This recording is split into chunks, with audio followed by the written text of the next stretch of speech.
Hello friends, home quality time में आपका स्वागत है। आज हम आपको कैरेमल स्वाद वाली खीर बनाना बताएंगे जो आपको बहुत ही पसंद आने वाली है। अगर अब तक आप हमारी वीडियो को लाइक नहीं किए हैं तो लाइक कर दीजिए। अगर आप चैनल पर नए हैं तो सब्सक्राइब करना ना भूलें और बेल आइकन दबाना ना भूलें, क्योंकि हम आपके लिए नई नई वीडियोस लाते रहते हैं। तो चलिए कैरेमल खीर बनाना स्टार्ट करते हैं। तो हमने एक भगोने में बॉयल किया हुआ दूध आधा लीटर फिर से गर्म करने के लिए रख देते हैं गैस पर। दूध को लो फ्लेम पर हम थोड़ी थोड़ी देर पर चलाते रहेंगे। तो चलिए, जब तक कि दूध गर्म होता है और थोड़ी गाढ़ी होती है तब तक हम दूसरा प्रोसेस कर लेते हैं। आधा लीटर दूध में बारीक छोटा आधा बाउल चावल, एक बाउल चीनी चाहिए। तो आप जैसा मीठा पसंद करते हैं आप उस तरह से भी चीनी ले सकते हैं। तो अब हम सबसे पहले चावल को प्लेट में डालकर उसमें पानी डालकर अच्छे से धो लेते हैं चावल को। चावल को धोने के बाद चावल का गंदा पानी हम निकाल देते हैं। तो देखिए, हमने गंदा पानी निकाल दिया है। अब हम चलते हैं, दूध को फिर से चलाते हैं। तो एक बार फिर से दूध हम चला देते हैं। गैस पर अब हम एक कढ़ाई रख लिए हैं। कढ़ाई में 4 टेबल स्पून देसी घी डाल देते हैं। जैसे ही देसी घी गर्म होने लगे हम उसमें ड्राई फ्रूट्स तलते हैं। ड्राई फ्रूट्स में आप मनपसंद ड्राई फ्रूट्स ले सकते हैं। तो हमने काजू, बादाम, चिरौंजी डाल दिया है। तीनों सामग्री को हम फ्राई कर लेते हैं अच्छे से, जब तक कि गुलाबी ना हो जाए। अब ड्राई फ्रूट्स गुलाबी हो गए हैं तो अब हम निकाल लेते हैं।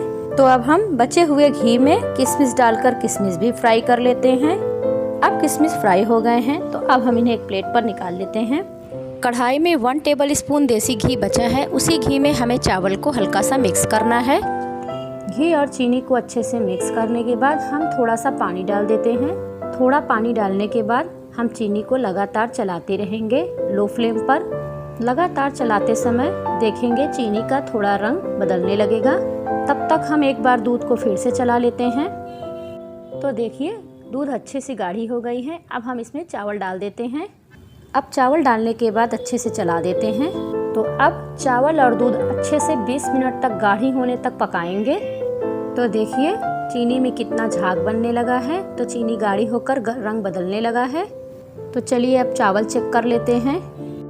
तो देखिए, इस तरह से हाथ से देख लेते हैं। अगर चावल पक गया है तो अब हम इसमें ड्राई फ्रूट्स डाल देते हैं।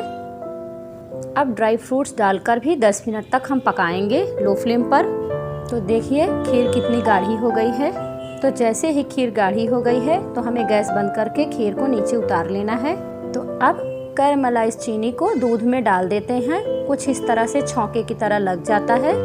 तो जैसे ही चीनी को डालते हैं बस तुरंत ही हम इसे अच्छे से मिक्स कर लेते हैं। अब 2 से 3 पिसी हुई इलायची डालकर मिक्स कर लेते हैं। अब हम खीर में पिस्ता डालकर गार्निश करते हैं। उसके बाद हम खीर सर्व करते हैं। तो लीजिए, हमारी खास कैरेमल स्वाद वाली खीर बनकर तैयार है।